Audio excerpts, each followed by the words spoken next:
बिस्मिल्लाहिर्रहमानिर्रहीम। अस्सलाम वालेकुम दोस्तों, नई वीडियो में खुश आमदीद। नाज़रीन मोहतरम, वीडियो को शुरू करने से पहले ये क्लिप ज़रा मुलाहिज़ा कीजिए जिसमें भारतीय वज़ीर आज़म 27 फरवरी को अपने दो त्यारे और अभिनंदन की तबाही के बाद कुछ कह रहे हैं। आज हिंदुस्तान एक स्वर में कह रहा है कि अगर हमारे पास आज राफेल होता शायद इससे भी नतीजा कुछ और। तो नाज़रीन मोहतरम, आपने अभी अभी भारतीय वज़ीर आज़म नरेंद्र मोदी से सुना कि वो क्या कह रहे हैं कि राफेल होता तो न जाने कुछ और होता। मैं तो कहता हूं कि इस मजमे में कोई इंसान होता तो वो ये कहता कि जनाब राफेल होता तो वही होता जो 5 साल से कतर में होता आ रहा है और मिस्र में 4 साल से होता आ रहा है, क्योंकि कतर के पास 20 राफेल और मिस्र के पास 24 राफेल त्यारे पिछले 5 साल से मौजूद हैं और इनमें कोई भी राफेल में बैठकर अभी तक चांद पर नहीं पहुंचा और ना ही इनकी मौजूदगी से कतर एयर फोर्स या मिस्र एयर फोर्स को दुनिया किसी भी हवाले से पाकिस्तान से मजबूत बनाती है। कोई मैगजीन, कोई जरीदा, कोई अखबार या फिर इंटरनेट और गूगल पर मौजूद कोई सोच या कोई वेबसाइट ऐसी नहीं जो ये बताए कि राफेल को हासिल करने के बाद मिस्र की या कतर की एयर फोर्स पाकिस्तान से कई दर्जे बेहतर हो गई है। नाज़रीन मोहतरम, ना तजर्बे के लिहाज से और ना ही जंगी तैयारों के लिहाज से काश बात यहाँ तक होती तो बेहतर होता,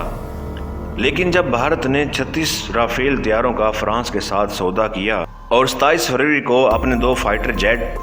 MiG-21 और Su-30 तबाह होने पर हंगामी और परेशानी और घबराहट की हालत में फ्रांस से 2 राफेल त्यारे मंगवा लिए,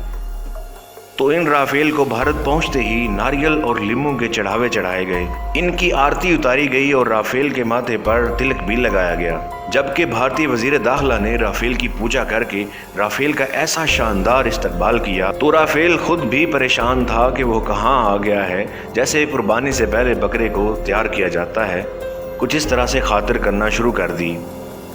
और साथ ही हमारे भारतीय दोस्तों ने सोशल मीडिया पर और सियासतदानों ने टीवी पर आकर कुछ इस तरह से बातें करना शुरू कर दी कि बस अब तो पाकिस्तान की खैर नहीं, अब हम पाकिस्तान के 40 टुकड़े कर डालेंगे। और ये जब सब कुछ मैं सोशल मीडिया पर देख रहा था, मुझे काफ़ी हैरानगी हुई और मैंने इस तजस्सुस की हालत में काफ़ी सोच विचार की और काफ़ी रिसर्च की और ये देखने की कोशिश की कहीं ऐसा तो नहीं है कि मिस्र और कतर के पास कोई और राफेल हो और ये राफेल जो भारत को मिला है ये कोई देवता या आसमान से उतरा आखिरी अवतार हो। और भारतीय आवाम और सरकार की खुशी देखकर कभी कभी तो ऐसा लगता था कि जैसे राफेल को इन्होंने खरीदा नहीं बल्कि खुद ही ईजाद किया हो और भारत इस दुनिया का पहला और आखिरी मुल्क हो जिसे कोई फाइटर जेट त्यारा मिला हो। और अब ता क़यामत ये एजाज़ किसी और मुल्क को नहीं मिल सकता। काश कि मेरी कश्मकश यहाँ पर ख़त्म हो जाती, लेकिन इसी बीच एक अहम वाक़या हो गया, वो ये कि जो पाकिस्तान शुरू से ही भारत को सरप्राइज़ देने से बाज नहीं आता, इसने JF-17 थंडर ब्लॉक 3 को मैदान में उतार दिया। भारत समेत दुनिया के मुख्तलिफ कारसाज मुल्कों को हैरान कर दिया, मगर पाकिस्तानी अवाम JF-17 थंडर को एक जहाज़ के अलावा कुछ नहीं समझती और ना ही इसको कोई दरगाह समझकर इस पर कोई चढ़ावे चढ़ाए हैं और ना ही इसका कोई माथा चूमा और ना ही कोई नारियल, लीमू या संतरे से इसका कोई स्वागत किया गया और ना ही इसमें बैठकर कोई सूरज को फना करने का दावा किया गया। अलबत्ता सिर्फ ये कहा गया कि ये महज एक फाइटर जेट है जिसे पाकिस्तान ने खुद बनाया है और ये फाइटर जेट जंग का एक पसंदीदा हथियार है जो राफेल समेत दुनिया के किसी भी जदीद तरीन त्यारे का लिहाज नहीं करता है, चाहे वो त्यारा अपने मुल्क में किसी देवता के ओहदे पर ही क्यों ना फाइज हो। और JF-17 थंडर ब्लॉक 3 दुश्मन के त्यारों पर बिल्कुल भी लिहाज नहीं करता और इसका सबूत 27 फरवरी के मार्के में दिन दहाड़े सरेआम सूरज की रोशनी में 2 भारतीय त्यारों को मार गिरा कर पूरी दुनिया को यह सबूत दे चुका है। नाज़रीन मोहतरम, शायद आप ये सोच रहे होंगे कि मैं ये साबित करना चाहता हूँ कि राफेल एक अच्छा जहाज़ नहीं है बल्कि कोई बुरा जहाज़ है, लेकिन दोस्तों ऐसा बिल्कुल भी नहीं है। राफेल एक बुरा जहाज़ नहीं है बल्कि काफ़ी अच्छा जहाज़ है, लेकिन दोस्तों बुरी तो सिर्फ राफेल की किस्मत है जो इसको पाको हिंद की फ़िज़ाओं में खींच लाई है।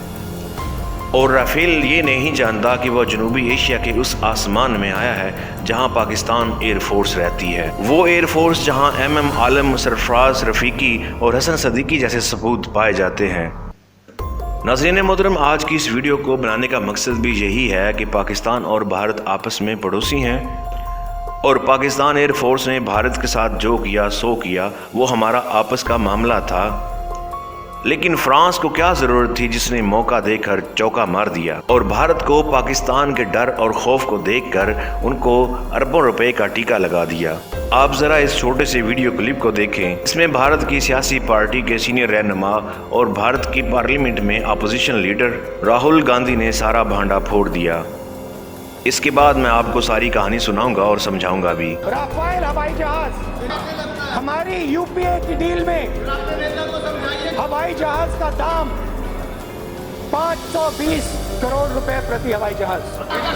पता नहीं क्या हुआ, किससे बात हुई, प्रधानमंत्री जी फ्रांस गए और जादू से हवाई जहाज का दाम 1600 करोड़ रुपए प्रति हवाई जहाज हो गया। तो नाज़रीन मोहतरम, आपने राहुल गांधी की जुबानी सुना कि किस तरह 520 करोड़ रुपए से राफेल तैयारी की कीमत बढ़कर 1600 करोड़ रुपया हो गई। और अब यहाँ फ्रांस के इस ट्रिक के ऊपर दिल खोल कर हंसने को दिल करता है और वहाँ दूसरी तरफ भारत की बेबसी और बेचारगी पर तरस भी आता है। क्योंकि अगर कोई ये समझता है कि वहाँ मोदी ने करप्शन की है तो मेरा दिल तो नहीं मानता, क्योंकि भारत में आरएसएस और हिंदुओं के दीवानों के मुताबिक मोदी जी से बढ़कर कोई अच्छा वजीर आजम उनके मुल्क में आया ही नहीं। लिहाजा राफेल की कीमत 3 गुना बढ़ाकर फ्रांस ने जो भारत को टीका लगाया है उसका सबसे बड़ा कसूरवार मैं पाकिस्तान के JF-17 थंडर को समझता हूँ, जिसने 27 फरवरी को भारतीय एयरफोर्स के जहाज़ों को अपना निशाना बनाया और जिसके डर की और बुखलाहट की वजह से उन्होंने इतने महंगे हथियारे खरीद लिए और भारतीय वजीर आजम के चेहरे पर ऐसी खौफ की लकीरें खींची जिनको लेकर वो फौरन फ्रांस चले गए। और फ्रांस ने इन खौफ की लकीरों को जो पाकिस्तानी एयरफोर्स ने भारत के चेहरे पर खींची थी इनको पढ़ लिया। इस तरह 520 करोड़ के जहाज़ में फ्रांस ने 1080 करोड़ को मजीद शामिल कर दिया और 1600 करोड़ का जहाज बनाकर इनको दे दिया। लेकिन दोस्तों, इसमें भी फ्रांस कहीं ना कहीं बेकसूर लगता है, क्योंकि पाकिस्तान ने जो हथियारे मार गिराए थे Su-30 और MiG-21 वो दोनों ही रूस के बनाए हुए थे। लिहाजा फ्रांस ने सोचा होगा कि भारत ने रूस की बनाई ही कंपनियों का इज्जत का फलूदा तो पाकिस्तान से बनवा लिया है, कहीं ऐसा ना हो कि राफेल का भी यही हाल हो और फिर राफेल का खरीदार पूरी दुनिया में कहीं ना मिले। इसलिए जो कमाना है आज ही कमा लो, कल किसने देखा है। लिहाजा दोस्तों, मेरी पाकिस्तानी अवाम और पाकिस्तानी एयरफोर्स से दरख्वास्त है, बल्कि पुरजोर अपील है कि खुदारा पड़ोसियों को गलती करने पर सज़ा ज़रूर दो, लेकिन इनके हकूक़ का भी थोड़ा ख्याल रखो और इनको इस तरह परेशान और खौफजदा ना करो कि दुनिया का कोई भी ऐरा गरा मुल्क जब चाहे हमारे पड़ोसी को चूना लगा दे। उम्मीद है आप भी पाकिस्तान एयरफोर्स से रहम की अपील करेंगे और वीडियो को लाइक करके दोस्तों के साथ ज़रूर शेयर कीजिएगा, ताकि पाकिस्तान एयरफोर्स के किसी भी रुकन की नज़रों से ये वीडियो गुजरे और उन्हें पता तो चले कि उन्होंने भारत के साथ क्या किया है। और फ्रांस ने भारत के खौफ और बुखलाहट के बदले 1100 करोड़ रुपए इजाफी हर जहाज़ के बदले लिए हैं। वो तकरीबन 480 अरब भारतीय रुपए बनते हैं, जो कि तकरीबन 4 अरब डॉलर से भी ज़्यादा रकम बनती है। और ये अगर भारत से वसूल ना किए होते तो भारत इन पैसों को अपनी गरीब आवाम पर खर्च करता और इस तरह पाकिस्तान के खौफ से ये गरीब आवाम का पैसा इन जहाज़ों के बदले फ्रांस की झोली में डालना ना पड़ता।